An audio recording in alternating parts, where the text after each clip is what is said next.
Our police are being taught to be political officers.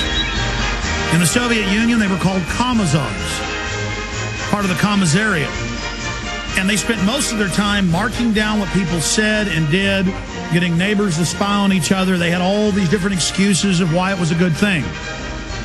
Going back over a decade ago, police and military and others would send us training manuals, training flyers, videos of FEMA and other federal organizations saying the founding fathers are bad, gun owners are bad, George Washington was a terrorist.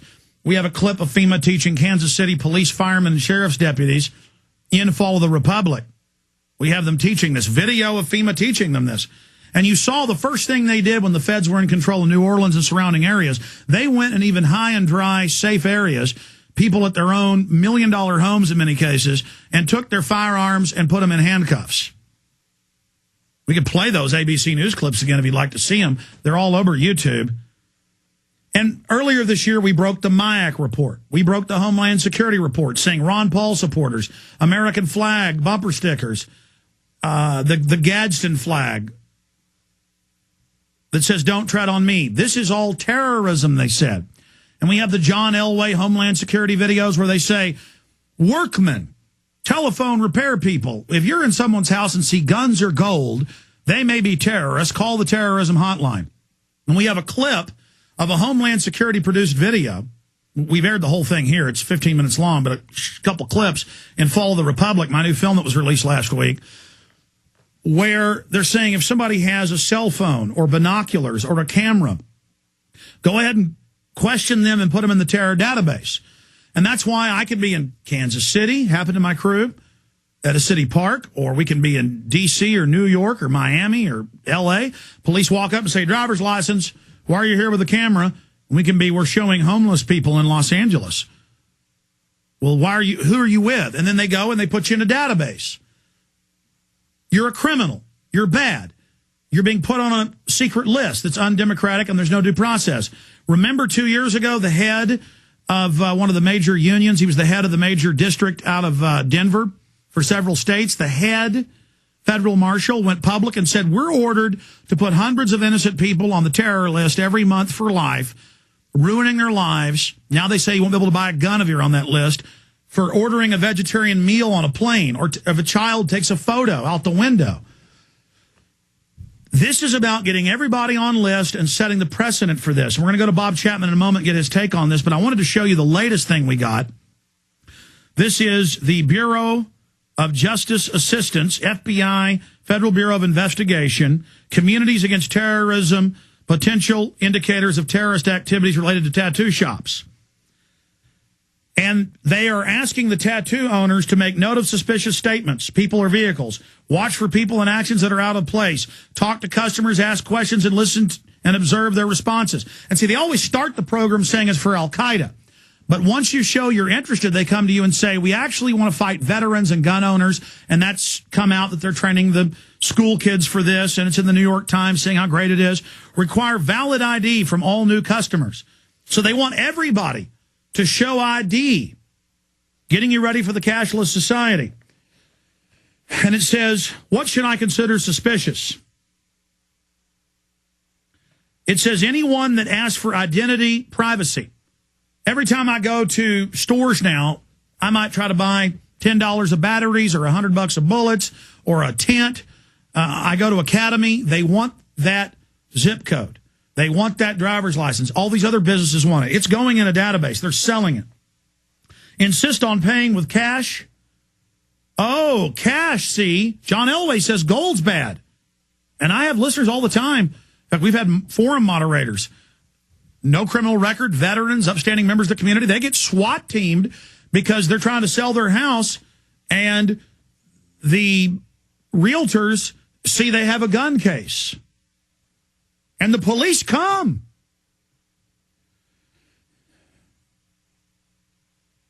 If they have missing fingers, and it says, or stains on their clothing, they're looking for methamphetamine, folks. But see, over and over again, I see these terror training reports given to farmers and big city business people and InfraGard. And they always say, Send your truck drivers. It's over 1 million now. It was 500,000. 1 million truck drivers plus, because that number's about a year old. 1 million plus truck drivers have been trained. And they say, come to our seminar. We'll even give you an insurance discount with your insurance carrier. If you have all your truck drivers for your company, come to us. And then I've seen training videos of these, and it's even been on the news. And it'll be a weekend deal paid for by the company and the FBI, and there's donuts and coffee, and they spend about 10 minutes on Al-Qaeda. They show an Al-Qaeda training video. And then next they say, is your neighbor spanking their kid? You see plants that look like this growing marijuana?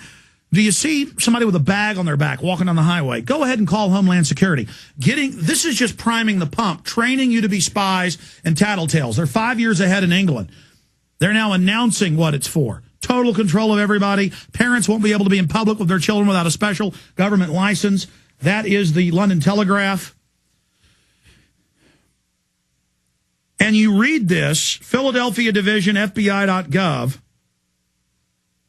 The project number for the grant is MU-BX-K002.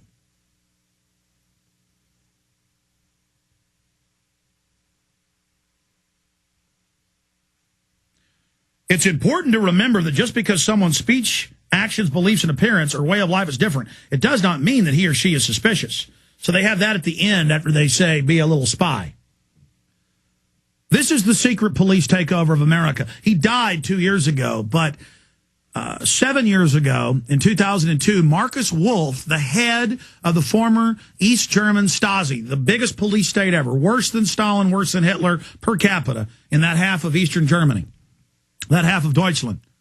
They hired him along with the former head of the KGB, Primakov. And when I saw this in the news, I didn't believe it. I couldn't believe it back then. This is a process for all of us to admit this. And I went and looked up the federal grants, and he was paid $1 million each year to come teach them how to get everybody spying on each other. But remember, the number one threat in their internal secret documents is gun owners, veterans, libertarians, and in the Fed protesters. And I am surveilled, and Ron Paul is surveilled. That's been in the news. The Army watches me because I know foreign offshore criminal banks have taken this country over. And the Army, when they do that, is engaged in treason. It's totally illegal. But so is Marines running checkpoints for drunk drivers nationwide. But they're just acclimating the public. Bob Chapman of the internationalforecaster.com, former intelligence officer himself, one of the biggest silver and gold brokers at one time before he retired, had the biggest newsletter. He's now back, and it's good to have Bob on with us. Bob, I just covered that because I wanted you to talk about it before we got into the economy and calls. But can you break down and elaborate or add to what I just said?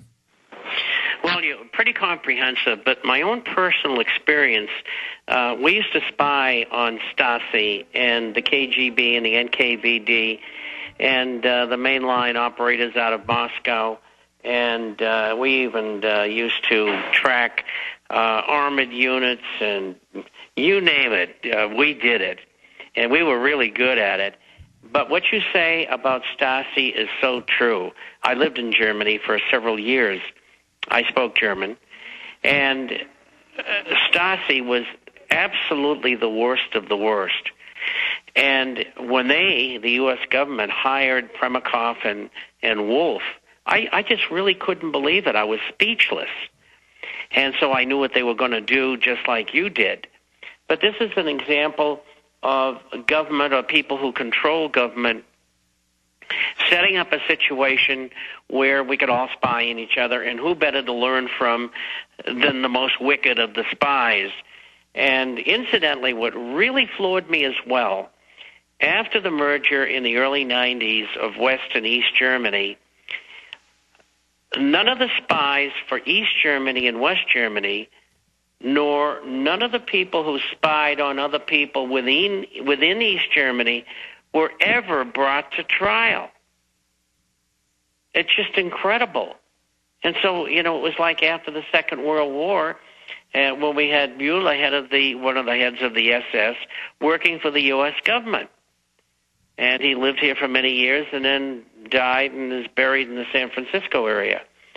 And so what does that tell you about the people behind the scenes that years ago we never realized what they were really up to? It tells you that they were in on it. They finance these people. They set these people up in business. I'm talking about the Russians, the East Germans, etc. Well, it's now, as you know, been declassified. London Guardian and other publications. Hitler was MI5, and so was Mussolini.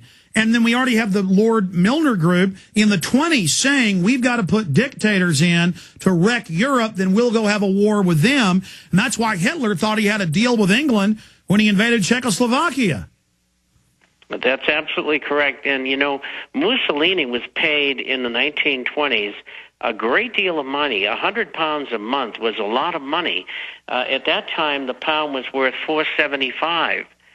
And so that's almost 5 times one, or, you know, that would be $500 a month. I believe the headline was he was paid that a week, but go ahead.